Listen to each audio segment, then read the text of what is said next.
Over 21,000 men, women, and children were taken from Norfolk, Virginia to the New Orleans slave market between 1800 and 1860. Their destination was the New Orleans slave market, the largest human trafficking site in the country, where thousands of people were purchased to work the cotton plantations in the Mississippi River Valley. Norfolk's slave trade business was centered on Main Street, where wealthy slave traders had offices and slave jails. And while some commerce occurred in their offices and at the site of the slave jails, the region's main slave market was located at the intersection of Main and Commerce Streets. Unlike Norfolk, the New Orleans slave market was the entire city. Enslaved people were sold everywhere, with auction blocks located at the St. Louis Hotel, private residences, public parks, coffee houses, slave pens, commercial complexes such as the Banks Arcade, and aboard the decks of ships moored in the New Orleans slave port. The trafficking and exploitation of hundreds of thousands of human beings allowed slave traders, hoteliers, bankers, auctioneers, brokers, insurance companies, and merchants to prosper in this multi-billion-dollar industry. As such, Norfolk's robust contribution to the domestic slave trade that shipped thousands of people to work on the cotton plantations in the Lower South reflected how America's first and most important big business separated families, enriched individuals, businesses, and industries, and traumatized generations of people whose lives were forever changed in the worst form of human exploitation that operated openly and with the full support of the national government in modern history. Hello, I'm Cassandra Newby Alexander, the endowed professor of Virginia Black History and Culture and the moderator for today's segment entitled Virginia's People, Soul Down River. I'm excited to host this discussion with my colleague, Dr. Stephanie Richmond, professor of history here at Norfolk State University, and her team of researchers who are working on this important Soul Down River project that seeks to uncover the names, the fates, and the descendants of thousands of people who left from the Norfolk port and arrived in New Orleans before America's Civil War. Maddie. This podcast program is part of a series presented by Norfolk State University's Joseph Jenkins Roberts Center for African Diaspora Studies, WNSB, the City of Virginia Beach Cultural Affairs, and the Virginia Beach History Museums. This episode is the first of 3 important discussions we will have this year discussing labor challenges faced by African Americans here in Hampton Roads and beyond. So let's get started with today's discussion. So Dr. Stephanie Richmond is the one who spearheaded this important study on the domestic slave trade between Norfolk and New Orleans for the past 4 years. So I'd like to talk a little bit with my colleague, Dr. Richmond, to really uncover some of the background of this project and the challenges that you faced. So how is this project, Dr. Richmond, relevant to today's society? So much of what we know about the economic history of the United States really glosses over or ignores the origins of the modern capitalist society and our modern economy in the slave trade. In public schools and even in college, there's a lot of emphasis placed on the transatlantic slave trade, but really most of the African Americans in the United States today did not get brought directly from Africa.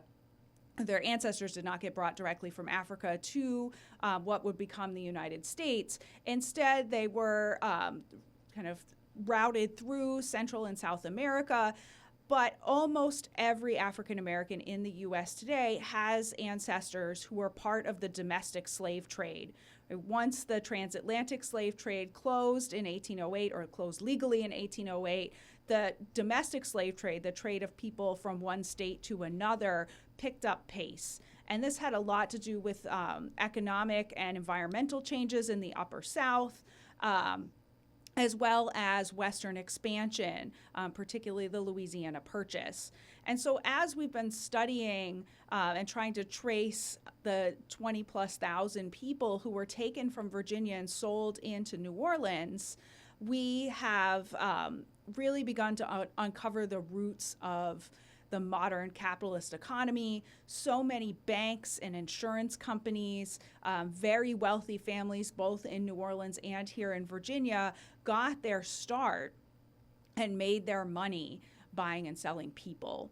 And this is a really important thing for us to understand as a nation today as we struggle with the economic realities of the 21st century and the ways in which the racial wealth gap has continued to expand as we move into the 21st century. You know, some of the things that you were talking about, it made me think about how there are so much discussion even today about how those who have been slaveholders lost everything at the end of the Civil War. But what you're finding out is that so many people actually sold their enslaved property prior to the Civil War. And so they came off with a lot of money prior to that war. And even those who had to had to free their enslaved people at the end of the war, they still didn't lose everything. In fact, what are some of the things that you found out about those who did have plantations in the Lower South during the Civil War? Did any of them leave the country and take their enslaved people with them? So certainly there was an increase in the domestic slave trade in the years immediately leading up to the American Civil War. So starting in 1860, we see the pace picking up dramatically in the number of people who are being sold. And then during the war itself, there was a lot of buying and selling of enslaved people, especially as the war front advanced through the Upper South and into the Deep South. New Orleans is kind of an unusual city in the South during the Civil War because they capitulated pretty quickly to the Union. And so in 1863, right, the Emancipation Proclamation goes into effect in Louisiana and particularly in New Orleans. So the domestic slave trade pretty much grinds to a halt there in early 1863. But the 1850s and into the first years of the 1860s, the domestic slave trade in Louisiana continued. And one of the things we have really begun to uncover is really more about what is happening in the Upper South, is that the peak of the domestic slave trade leaving Virginia is in the 1830s and then continuing into the 1840s. The earliest records we've uncovered to date start in 1807. So even before the abolition of the transatlantic slave trade, we were seeing slave traders coming into the Upper South, or really coming from the Upper South, leaving out of Norfolk with ships full of enslaved people, taking them to New Orleans. And so this only picks up pace after 1808. And then accelerates even more rapidly in the early 1820s as land in the Mississippi River Valley is opened to new plantations and new settlement. And so this project really only looks at New Orleans because enslaved people, even from the Norfolk port, were being sent to what other slave ports in the South? So New Orleans is the largest one, and it's the easiest one to research because the way Louisiana kept its records. But enslaved people from Virginia were also being sold in Savannah, Georgia, and particularly in Mobile, Alabama. There's a lot of crossover between the Alabama slave trade and the Louisiana slave trade, obviously, since they're right next door to each other. And so we do actually get some records in the New Orleans notary records, which are our main source of evidence for this project, that talk about sales that happened in Mississippi and Alabama because Louisiana residents would actually cross the state border into the neighboring states to purchase enslaved people who were not able to be sold in Louisiana because of Louisiana's laws. Louisiana did not allow children under the age of 8 to be sold away from their parents. And also, if you could not guarantee that an enslaved person was not prone to running away or wasn't an alcoholic or didn't have a medical issue, it was very hard to sell people in Louisiana without all these strictures. And so they'd go across the border into neighboring states without all those rules and then record the sale when they came back into the state of Louisiana. I was just wondering if you could give us a brief overview of the communities in Virginia and Louisiana and why the slave traders sent them specifically to the New Orleans slave market, because as you said, that was the largest one of all of them. I mean, if you're including Charleston and Savannah and those other areas that, had a robust market, what was it about New Orleans that was so important? So there are a couple of reasons why enslaved people were being sold from Virginia, and particularly from the greater Hampton Roads region. And most of this has to do with the fact that when the tobacco market collapsed for a variety of reasons, right around and shortly after 1800, there were more enslaved people in southeastern Virginia and northeastern North Carolina than were really needed to grow the new crops that were being introduced. Southeastern Virginia, northeastern North Carolina switched over to truck farming right around the turn of the 19th century. And truck farming is growing produce, silage for animals, so corn, wheat, vegetables, and they experimented with a number of other crops in the region, lots of timber farming, growing pine stands for pitch and naval stores. And those crops are just not as labor intensive per acre as tobacco was. And so there were more enslaved people than were needed to do the work. Also, the collapse of the tobacco market and the exhaustion of the soil meant that for many slaveholders in southeastern Virginia, the enslaved people were the most valuable thing they owned. And so in order for them to make money, they sold particularly young enslaved people. And so the kind of average person that we have traced in here is a young person, both men and women, in their late teens or early 20s, because they were the most valuable for doing agricultural labor. And so there's a less demand for labor, there's a real demand for capital, for money. And New Orleans has the opposite problem, right? New Orleans is the gateway to the Mississippi River Valley, which had recently been opened after the Louisiana Purchase in 1803 and Louisiana's introduction as a state, and cotton, and also sugarcane, which grows in the coastal parishes in Louisiana, are extraordinarily labor intensive. And there were more and more acres of land being put under agricultural production in the Gulf Coast than anywhere else in the United States in the time period that we're looking at. And so there's a seriously high demand for more enslaved people in this area. Also, because cotton and sugar grow best in pretty wet soil, there are also a lot of diseases, right, circulating in the coastal region in the Gulf. And so there's a lot of turnover. People don't live that long.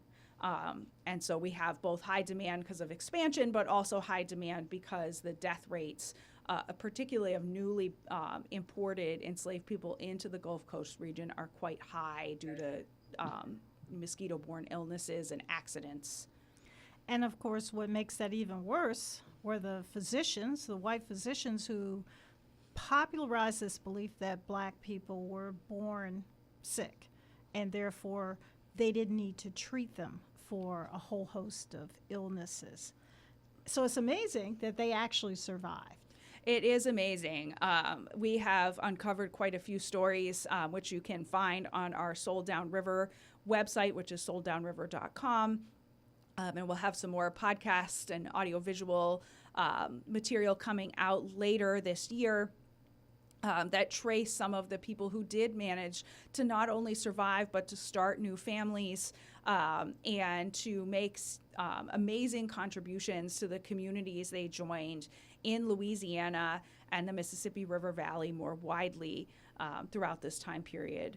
So just to give perspective to our modern audience, what would an individual who was, say, in their prime, 20, 25 years old, what would they, if they're a male and then a female, what would they be worth in the slave market? And how would that translate to today's dollars? So the prices, they're going to vary over time because we're also talking about half a century or longer here, but kind of on average in the 1830s, the average price we're seeing for someone between the ages of 16 and 24 is between $550 and $1,000. And that is upwards of close to $40,000 or more in today's money. At one point, I'm blanking on my exact dates, but I think it's like 1840 because inflation was quite high due to the 1837 financial crisis. $1,000 is about $60,000 today. So even someone who owned only, 2 or 3 enslaved people, that's the equivalent of being able to purchase, 2 or 3 very high end, really nice cars today, right? Or to own, a nice suburban house. And usually most of those individuals also owned property as well, land and houses. So you're talking about the exchange of a lot of money, and those who were owners were able to be catapulted generationally into the middle and upper middle class and even the wealthier category. There's more to come with this discussion, and I'd like to bring in an additional guest, and that is Mr. Troy Vallows, who is the Director of Special Collections and the Sargent Memorial Collection at the Slover Library in Norfolk. And I'm going to invite Dr. Richmond to actually lead this discussion with him. Good morning, Mr. Vallows. Hey, good morning. Thank you so much for taking the time to talk. We worked closely together for the last 4 years. So can you tell me a little bit about what ignited your interest on this topic and why you started working on this important project? It started with a whimper. It started with a single question. Of course, Dr. Cassandra Newby-Alexander came to me when I was still working here years ago, and we won't say how long, but basically simply asked me, where was Hall's slave jail?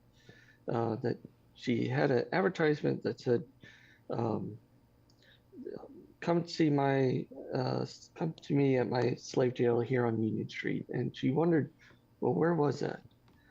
Of course, I was like, I don't know, but let me check and see what we can find. And as I started searching, eventually I did find where it was located, which was actually the northeast corner of current day Union Street and the northbound lane of the St. Paul's Boulevard.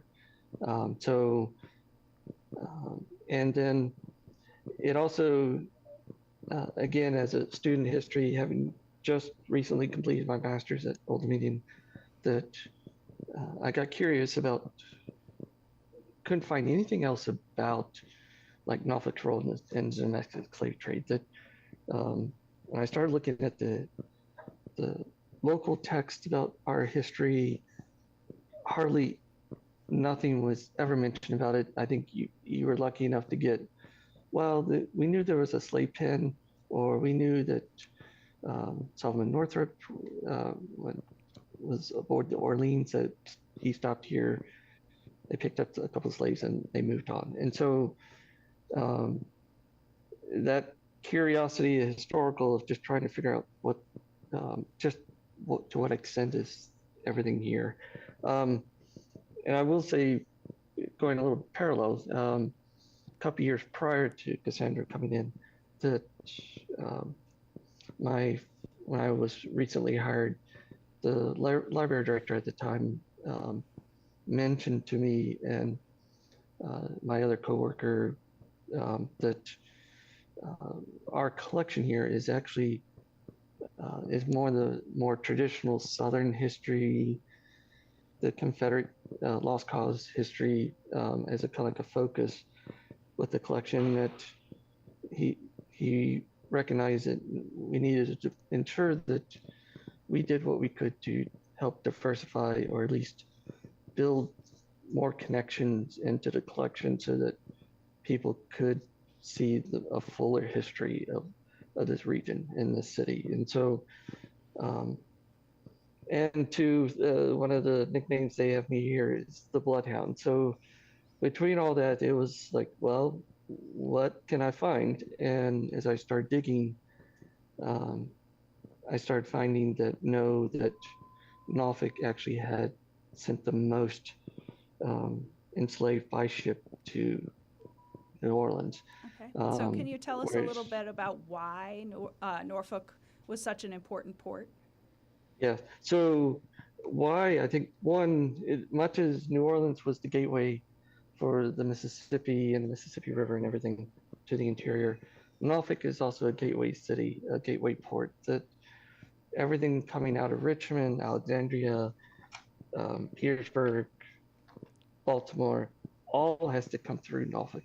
A lot of times, some of the ships could go straight past us, and a lot of them did. But with Norfolk here, that it served as I said, a gateway that a lot of the stuff could be brought here, put on ships, and with its proximity, its geographic location along the eastern seaboard, where it's literally in the middle. So you could literally be in New York City in 2 days by ship, or you could be in Charleston or Georgia in like 2 days. And so it was easy for us to get people to other places quickly. And I think hence why switching to truck farming that in the 1800s, that proved to be, we had ready markets within 2 days of produce. So, but also too is that, and I would even say it's an important port because also the participants and its connections with history, like state, national, international, that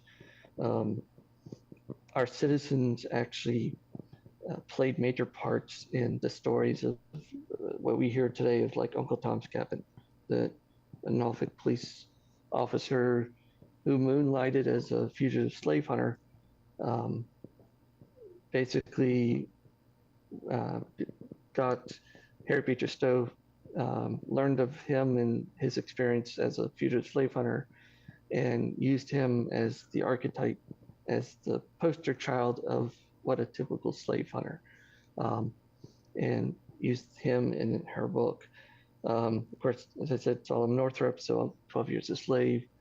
You also have some of the successful slave uprisings aboard the ships, so the Creole. And then also you have Liberia, ships leaving from Norfolk to Liberia to start with the African American Colonization Society. So geographically, but also just importance to history. So can you tell us a little bit about the records that exist and that we've been using to help find people who were sold from Norfolk? So that is where things get quite interesting, is that in a way, there's hardly any surviving records, what we consider of receipts, ledgers, anything of that nature, that a lot of times, basically all the history I've been using, all the history that we've been creating basically has been built on deeds, property deeds. There's been maybe 1 or 2 slave sales that have been recorded in the deeds, newspaper accounts, newspaper advertisements, and then the slave manifests themselves. But also in looking at maybe some of the more untraditional there's actually a small cache of records for Bernard Rowe and Paul Pascal that was actually saved up in Harvard. But in terms of our slave traders, and a lot of it's gone, or at least it's not here. It's probably buried in other collections and such. Can you talk a little bit about the ship manifests and how we have been using them for this project? Yeah, so the ship manifest, as I was mentioning before, is basically part of the core of how we've learned about all our individuals, how we can get to that 21,000 number. Is that the manifests themselves as a way to ensure that there are no native Africans being imported into the country because of the Constitution, that any people shipping enslaved people to other American ports had to file with the customs office, that just like a passenger's list, but it's a list of slaves, along with some of their basic demographics, vital statistics and such, but also listing maybe who's their owner up here, or who purchased them, who's shipping them, and then who is accepting them down in New Orleans. And so kind of building that list of one for the enslaved to be able to document their experience, their lives, but also two, building a list of people that are in the trade and also their connections, which hopefully, as any archivist and librarian will tell you, is that sometimes the records may not be with your specific individual you're looking for, but if you know who their partners or their friends or family, that a lot of times those records may actually pop up with them and be listed under them. All right, can you tell us a little bit about some of the individuals who were involved in the slave trade here in Norfolk? Yeah, so, and I want to say there's, we also kind of need to do a little bit of differentiating with the slave trade, that you have, so the slave trade is overall the buying and purchasing of slaves, selling of slaves, in a sense, the transfer of the slaves from one owner to another. You have kind of like a resale market where people locally, John over in Princess Anne County needs to sell a couple of slaves. He may take them to a nearby one of the main inns or taverns at one of the big crossroads, or we'll take them to Norfolk, and we'll sell the individual to someone else. You also have like the renting of the slaves as a market, but also too with the resale, you also have your auctioneers that, again, if someone has to settle someone's estate or just needs to raise money, they would sell, they will give their slaves over to auctioneers and let them auction them off. And then you also have the enslaved that were rounded up with the local courts, and two, either as a way to settle debts with court cases, or they have runaway slaves that no one has come to claim ownership, that they would then sell them at auction or sell them off the steps to the courthouse or some main location. But then when we start talking about the relocation of enslaved from Norfolk and from this region to New Orleans, then you have this big group of the transportation of the relocation. So again, a lot of times they tend to be families, two brothers or friends that will get into the business, um, maybe father and son, and that we've seen where we've had families from the French refugees from Haiti that would, as a way to make money, would start selling slaves, sending slaves to New Orleans. Um, for people out of Louisiana, they would call them the Anglos, but the Americans, that some of them started seeing the profitability and like Franklin Armfield and here George Apperson and William W. Hall and Bernard Rowe and Paul Pascal and Charles Hatcher and them, that they would buy up locally and then send to partners down in New Orleans for resale. Well, thank you.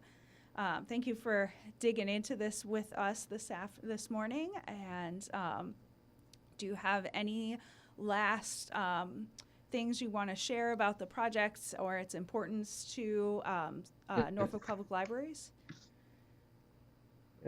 So I think part of why I think getting interested too is that within the last, say, 10 years or so, 15 years, we've seen more of an increase in individuals coming in, especially ones with an African American heritage, coming in looking for either they're from the Deep South and they found references to ancestors and family from here, or likewise they're from here, from this region, and suddenly maybe they get a DNA test that pops up. Hey, you got family descendants down in Louisiana, and so they've been coming to us looking for to try to help find those connections, and also just working with them, that you kind of see that there is a hole in their heart or a hole in their soul that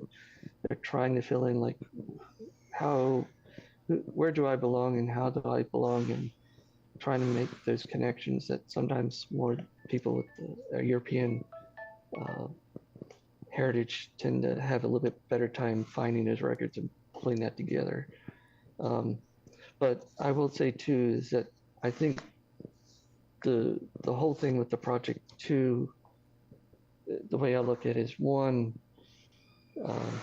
that I guess in the modern vernacular that we keep saying domestic slave trade, but in again with the modern vernacular is that this is basically legalized human trafficking, and that looking at the manifest and seeing how it looks to be about in the 40%, 50% range where these enslaved are biracial. And so basically, in a sense, means that they have a European ancestry, which means that people from this region, that is their family members, being shipped and sold to places unknown. And so there's a humanity to it where it's that basically everybody, even with genealogies, everybody's important, and that everybody's story is important, and that you need to ground it in facts, ground it in figures, that that a lot of times these stories, they don't need to be narratized and made fluffed up into like almost a Hollywood production. But I mean, the stories are are powerful in themselves, and that when you start looking at the manifest and start seeing children that are from babies all the way up through their teens, and over and over and over, that or these women, young men and women being sent, that if you at least step back and go and just take it in, that these are young people that are, their lives are being shipped and sold for profit, and um, that their stories need to be documented, and as I said, to grounded in facts and figures, that so we know the true story type thing, and it's not, well, we think it's this type thing, but because I think ultimately that gives it more credence and weight to everything. That then it's like, oh no, it's not some abstract thing in a textbook. It's there's this person, there's that person. Well, So I thank you. think so which is part of the reason why, obviously, ensuring that trying to make this project keep moving forward. Well, thank you. We couldn't do this project without you, Troy. What you've said, Troy, really resonates with where we are as a society today. We're still in the throes of not really deciding who we want to be. Do we want to be a society that embraces all of our history, all of our past, or do we want to be a society that narrowly looks at what makes us comfortable? And this story doesn't make us comfortable, does it, Dr. Richmond? Not at all. This is one of the things we talk about pretty regularly amongst the team, is how to handle the emotions that come with working on this project and recognizing the humanity of people who are being bought and sold and were considered to be commodities and not, children and neighbors and community members and people who worked hard and had lots of give and were important to their families and their community. Well, it's at this point I just want to pause for a minute and invite our representative from the Virginia Beach Cultural Affairs Division, Maddie Lang, to come and just give us a little message from them as one of our primary sponsors.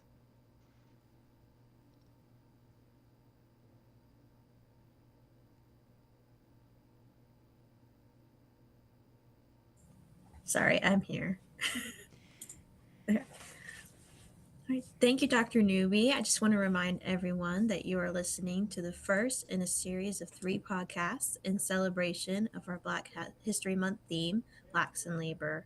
In our first podcast, we are exploring how the labor was stolen to enrich the lives of thousands of people who left from the Norfolk port to a horrific slave system in the Mississippi River Valley.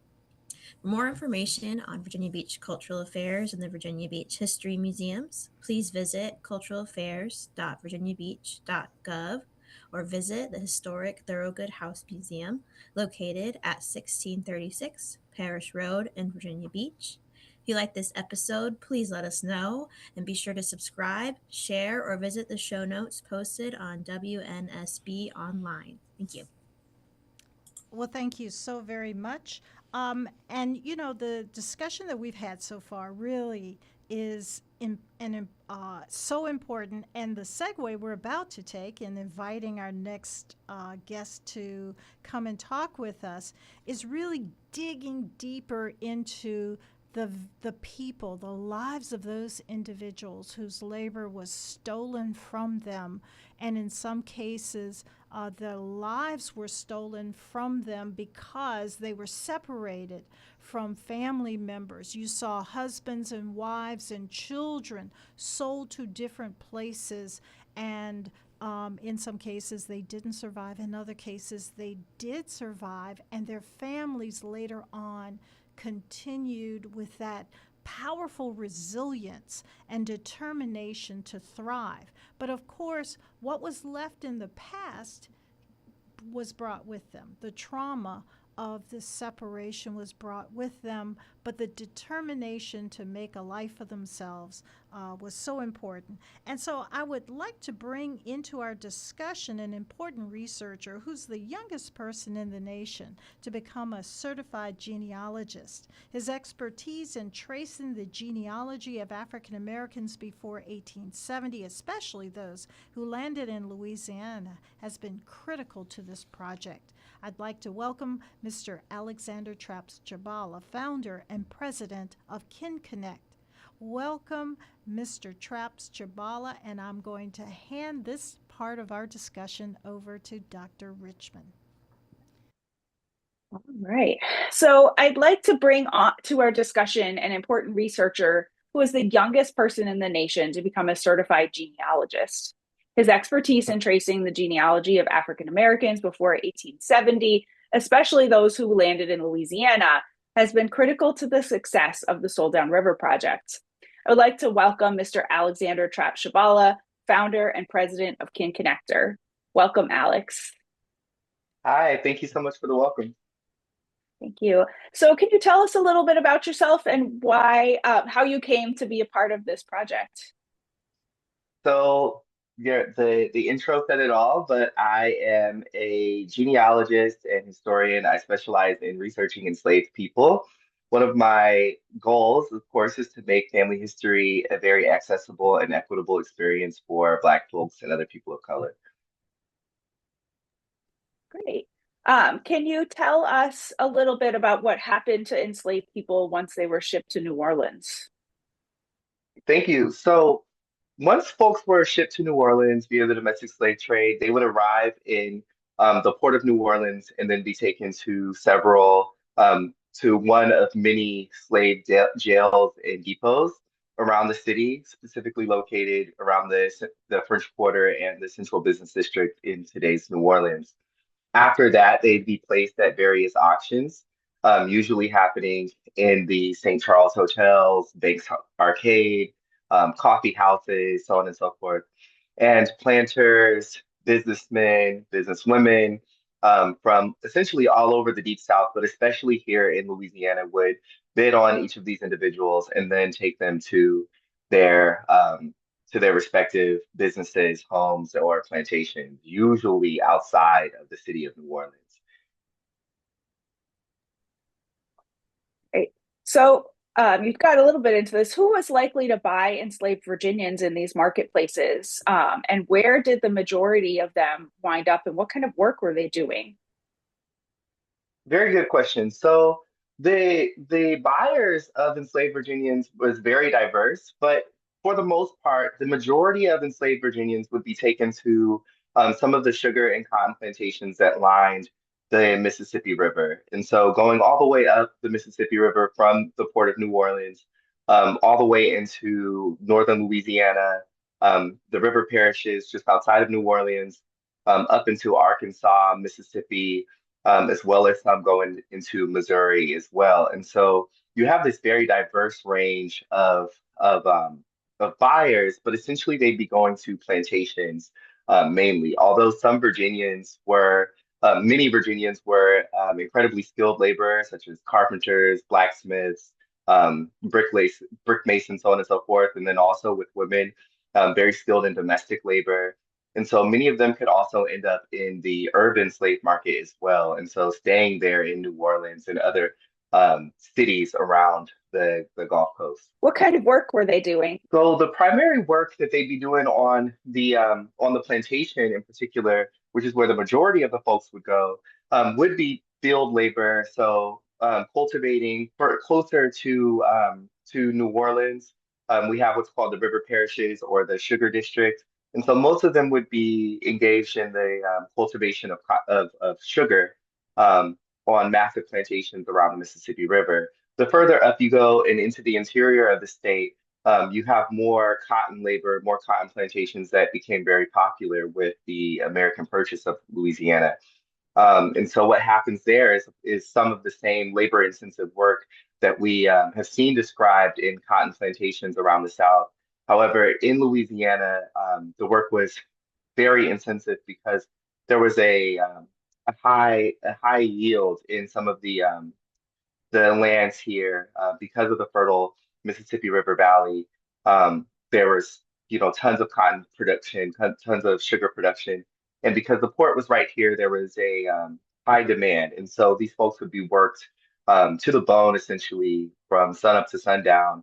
And so that was the primary labor of enslaved folks. But on top of that, folks also were required to, if they had families or kinship in their on their plantations, they were also required to care for their family. They were required to care for the families of their owners, and the surrounding, power system. And so there's multiple forms of labor that exist. Unfortunately for women, oftentimes there was a level of sex work and sex trafficking, um, with enslaved women. And so that was another primary labor force in many ways. And so again, the labor portion of it is very diverse, because again, you had skilled workers and skilled laborers, but especially the skilled field laborers as well. So, can you tell us a little bit about how to trace ancestors who lived in Louisiana? Are the records there different than other places in the South? Yeah, so Louisiana, in terms of records, record cultivation and the way that records even were written at the time, marches to a beat of its own drum compared to the rest of the country. Louisiana operates under the Napoleonic Code, and that legal system still exists today. Most other states are operating from a more Anglo-centric um, legal code. Louisiana operates from a very Francophone and Spanish code, and so we have what's called the notarial system. And so notaries were the principal recorders of each transaction in the state of Louisiana. And so as a result, we have tons of records of enslaved people because they were one of the primary quote unquote commodities here. um, they're recorded very often, from bank transactions to one-off, exchanges between two individuals. Enslaved folks are recorded very often there. And as a result, one of the things that happens with Louisiana, because it had such a high population of Black folks here, many people can trace their ancestry to these enslaved individuals. And only until recently has access to these documents been a more common topic.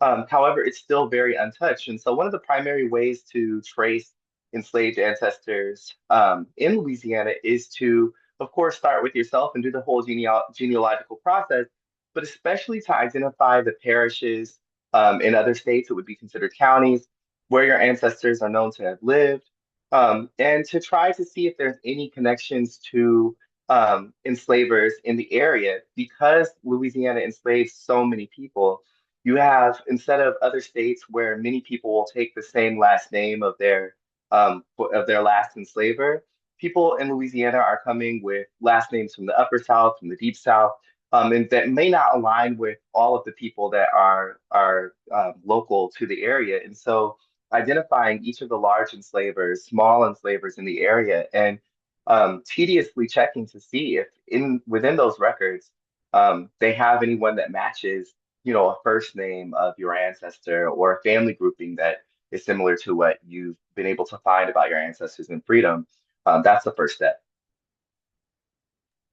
Wow, that's intense.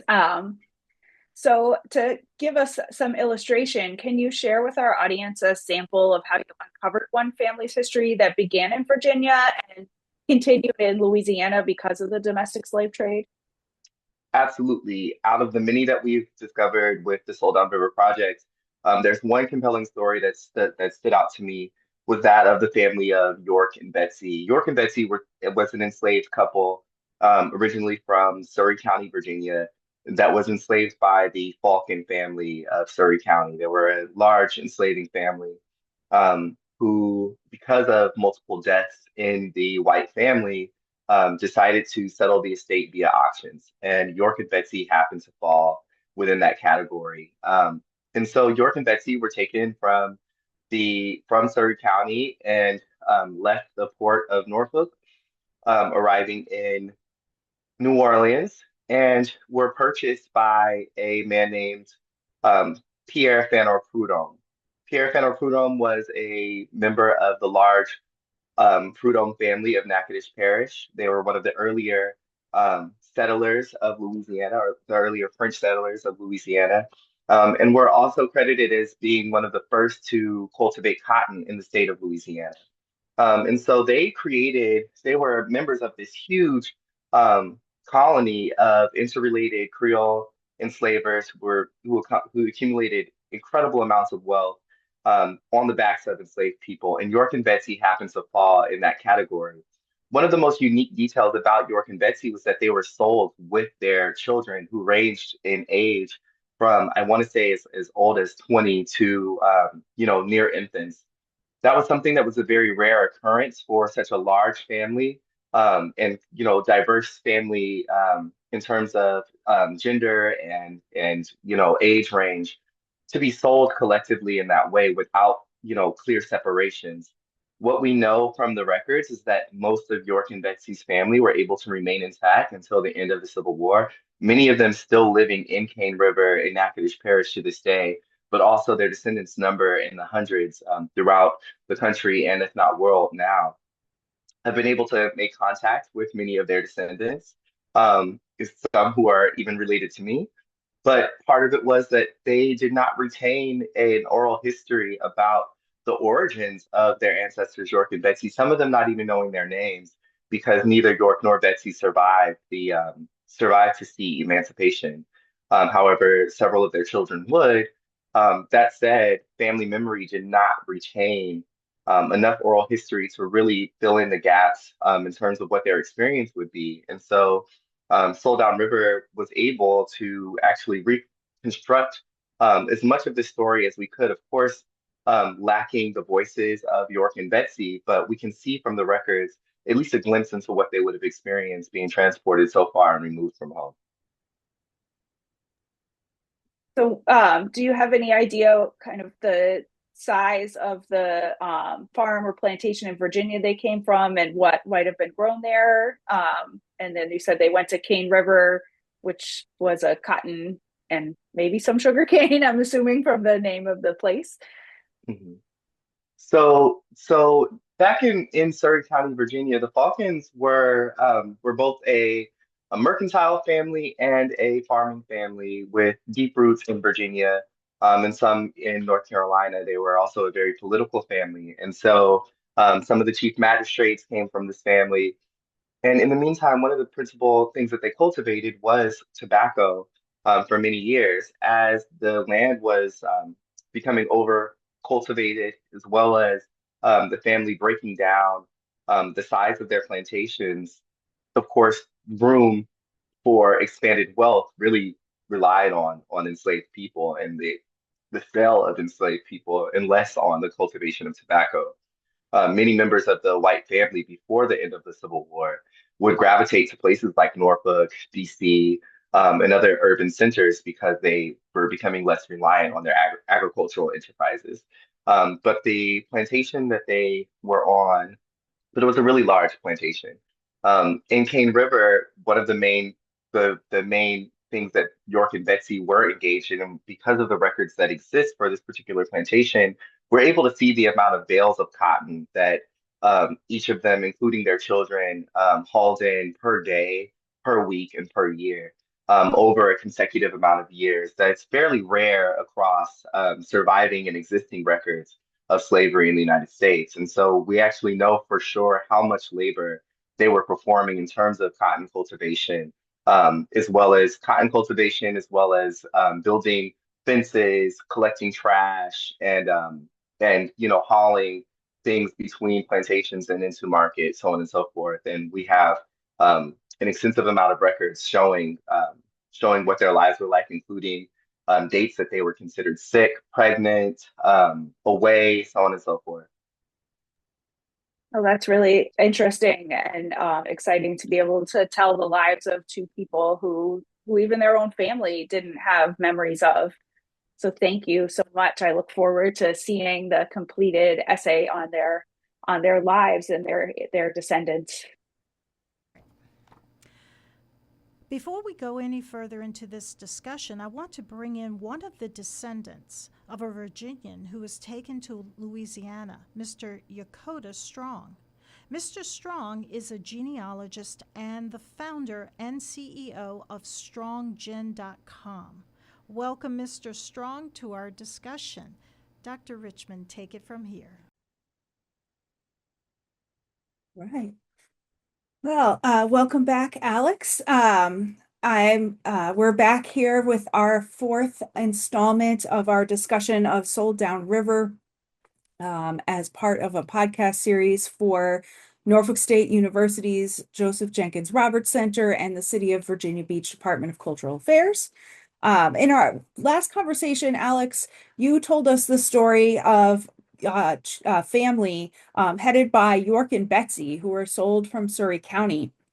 And you have brought in Mr. Yokota Strong, who is a genealogist and the founder and CEO of StrongGen.com, but is also a descendant of York and Betsy. Thank you for having me on again, and welcome, Yokota. Yes, York and Betsy were a couple who were an enslaved couple from Surrey County, Virginia, who were originally owned by the Falcon family. Um, in 1826, a man named John Falcon, inheriting the estate of several relatives, which consisted of between 80 and 100 enslaved people on multiple different plantations. Because of the amount of debts associated with the estate, in 1826, John Falcon advertises across the state of Virginia the essentially liquidation sale of all of these people and the lands associated with it. And unfortunately, York and Betsy and their children were in that number. Within months of the sale, the family was transported from Norfolk, Virginia, to New Orleans, where within months of being transported to New Orleans, they were put at auction, and the family surprisingly was kept together and bought by the Prudhomme family of Natchitoches Parish, Louisiana, on Cane River, and owners and operators of the Oakland plantation, which I believe then was called Bermuda. Wonderful. So welcome, Mr. Strong. I'm so glad to have you here with us today. Can you tell us a little bit about your story of finding your family history and how you got connected with Alex and with York and Betsy? Yes. Thank you so much, Stephanie, for having me and for the welcome. And Alex, thank you. It's great to be with you again and to be in this conversation. I'm so fortunate to be a part of this story. So, as you know, my name is Dakota Strong. I was born in Bossier City, Louisiana. My mom, the late Gertrude Davis Strong, was born in Louisiana, in Natchitoches Parish. And so was my grandmother, who just turned 110 years old 10 days ago. And so I have been interested in my family's history for a very long time because we are a large family. My mom is one of 14 children. My grandmother, Elvira Hilaire Davis, was born on Oakland Plantation along with seven of her siblings. And her family, as far as we knew, stretched back to colonial Louisiana before Louisiana was ever a state. And so we had those records, because they were on the same plantation, the same land since the 1700s. But that's on her paternal lineage, and that's all we knew, that we were from Louisiana. Luckily, I had been watching our Black Pro Gen for years on YouTube, and I had posted a comment recently when they resurfaced on that show about my Louisiana roots. And Alex, who I've seen on the show, actually reached out to me on Ancestry. And he mentioned that we have a connection through our genealogy. And I was so excited to connect with him. And lo and behold, through a number of emails and research that he has done today, helped me realize that he was able to help me break through my brick wall, which was my grandmother's great-grandmother, Phyllis, who was on Oakland Plantation, but we never knew exactly where she came from. We suspected that she was not born in Louisiana like the rest of her in-laws and my family. But unfortunately, we just didn't know like where. Now, that one of her children's records did say that it may have been Virginia, but that's all we knew. So when Alex approached me about another line, and then we ended up talking about this line of my family, I was amazed at the depth of research that he was able to bring to me. And so it's super exciting. Wonderful, thank you. So I understand from previous conversations that you have some other personal connections to Virginia. Can you tell us, what your time in Virginia was like, and how did Virginia feel like home? Absolutely.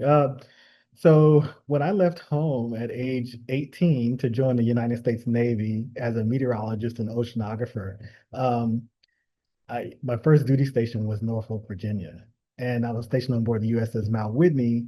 And I remember, there was a time when I was going out to sea, for the first few times, going through the channel there, and just going through that port. I always felt like it was familiar, but I had never really been to Virginia. I'd never really been to Norfolk. Um, and the more that I settled in that state during those years of my life as a young sailor, um, I realized that Virginia felt familiar, but I just didn't, like I said, never really been there.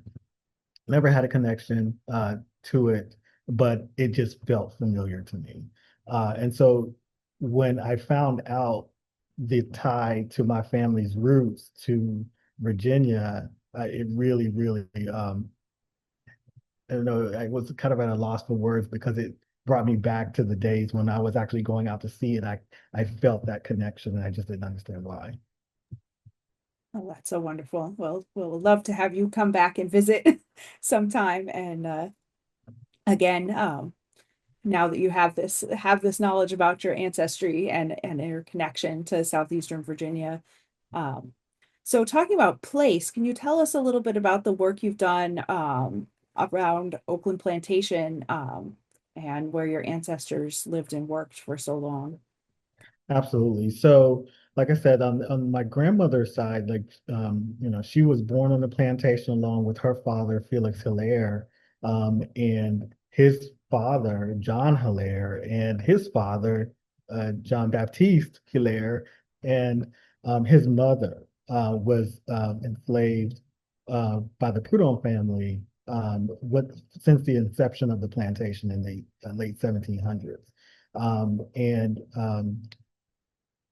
my third great grandfather's father, Hilario, was brought to the United States as an African. And so somewhere along the lines, he met Jean, my maternal fourth great grandmother, on Oakland Plantation, and that's where my lineage came from. And that's well documented through the Prudhomme family papers.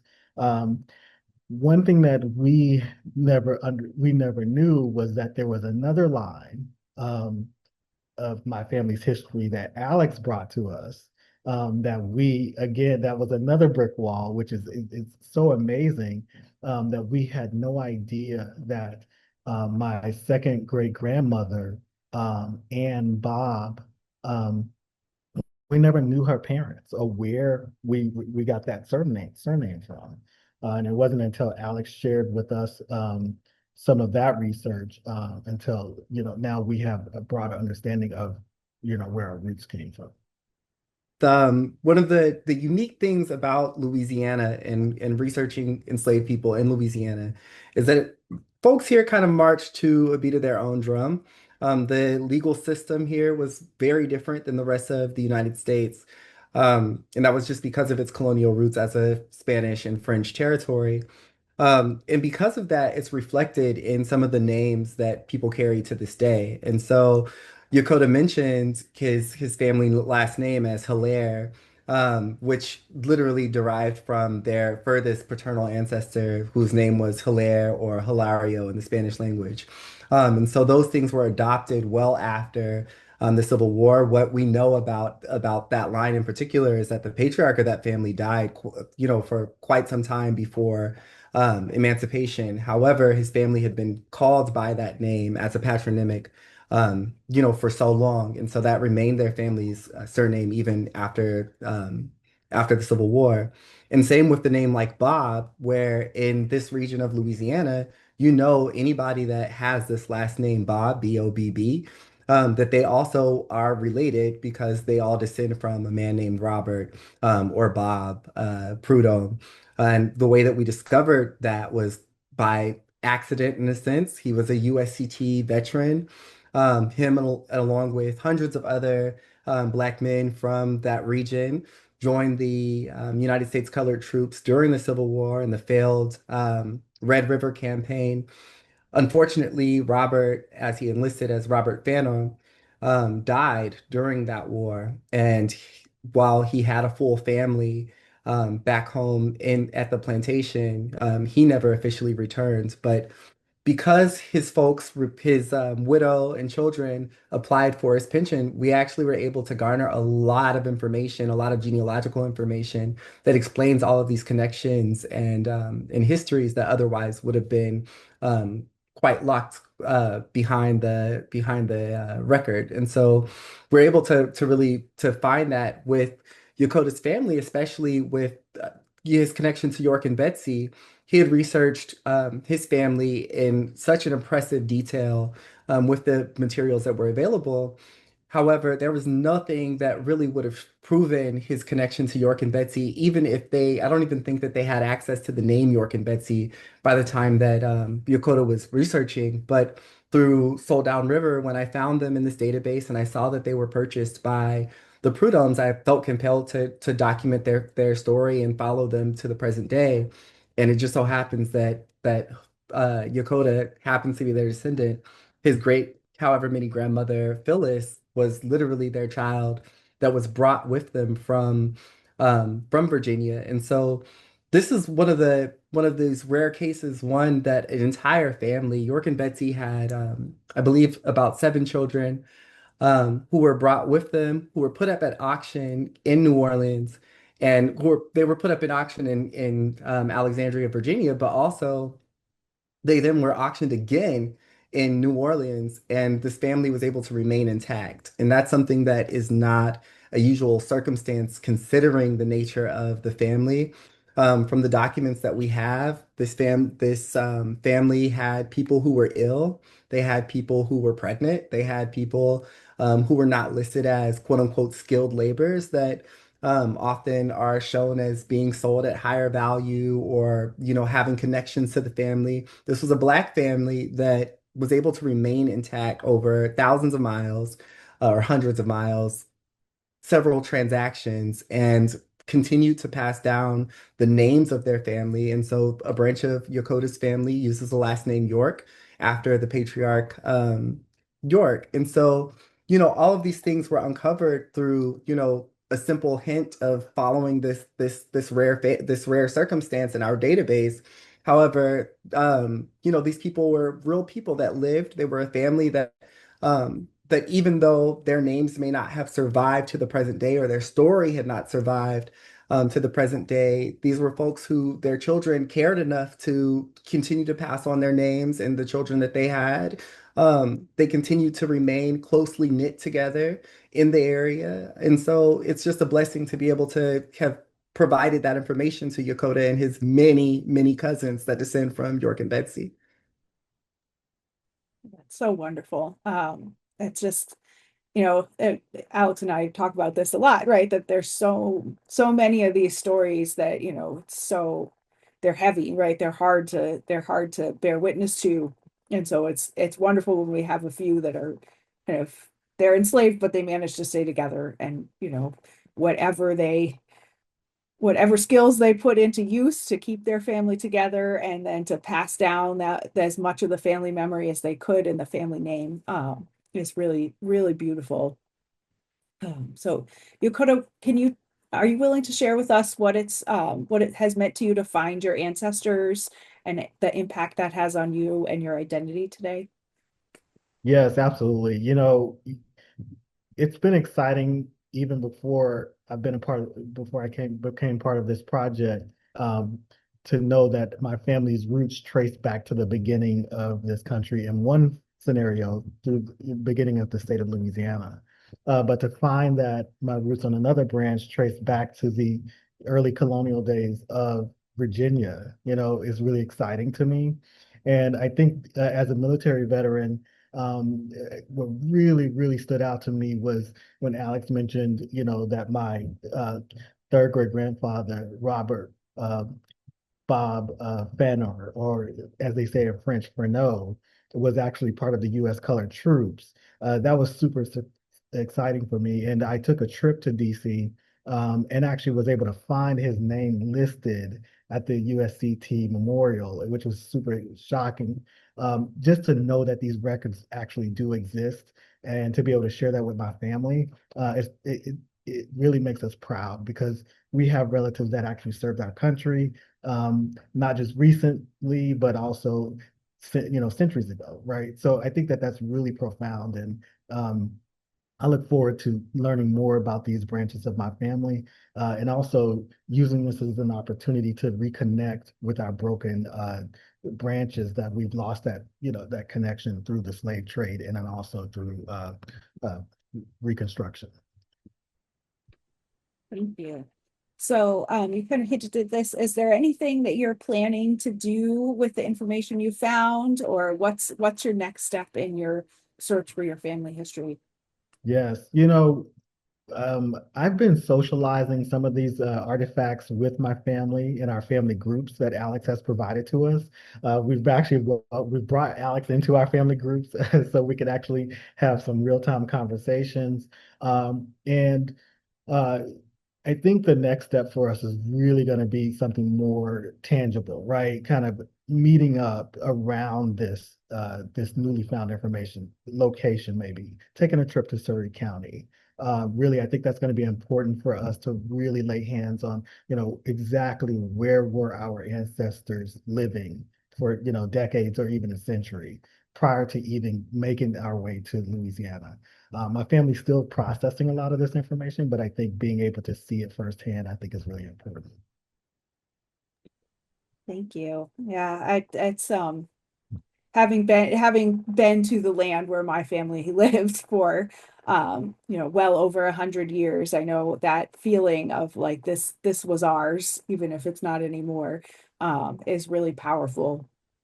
And especially for trying to figure out kind of who your family is and how you fit. So thank you so much for sharing that.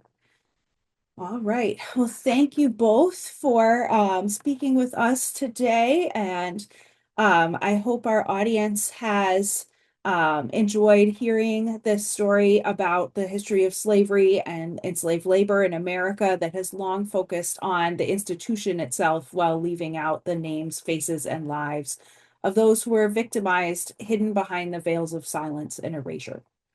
What we really think is amazing about the Soul Down River Project is that the names and lives of actual human beings who were part of the domestic slave trade from Norfolk to New Orleans are being uncovered every day.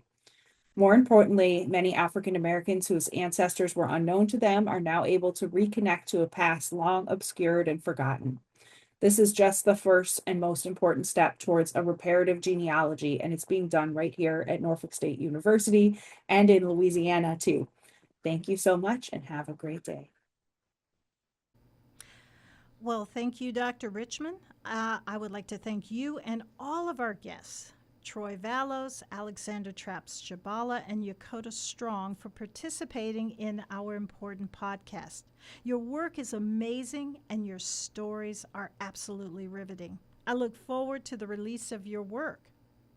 I also want to thank all of you, our listeners, for tuning into our podcast and discussion. And I'd like to end with an insightful statement from Winston Churchill. He said, "The farther backward you can look, the farther forward you are likely to see." Stay tuned for our next podcast.